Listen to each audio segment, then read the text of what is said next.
عايز ابنك يبقى مشتت، ما عندوش ذاكره، انتباهه وتركيزه ضعيف، اداء البصري ضعيف، كلامه يبقى برضه ضعيف، ما عندوش سياق لغوي، مع قدراته ضعيفه، مش هيبقى ولد سوي وهيبقى التفاعل الاجتماعي عنده ضعيف. سيب له تليفون، سيب له التليفون 24 ساعه، او اكله 24 ساعه برضه مواد حافظه. ده الحل الوحيد ان هو يبقى طفل مش سوي ومش طبيعي كمان. احنا مش هنقول ان الحاجات دي ليها سبب، لا، هي بتزود وبتأثر على القدرات العقلية والمعرفية للطفل بشكل كبير جدا.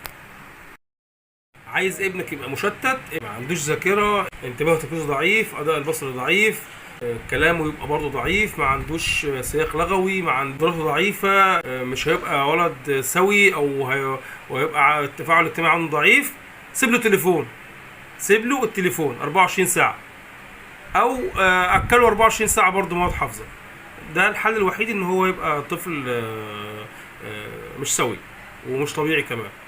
احنا مش هنقول ان الحاجات دي ليها سبب، لا، هي بتزود وبتأثر على القدرات العقلية والمعرفية للطفل بشكل كبير جدا.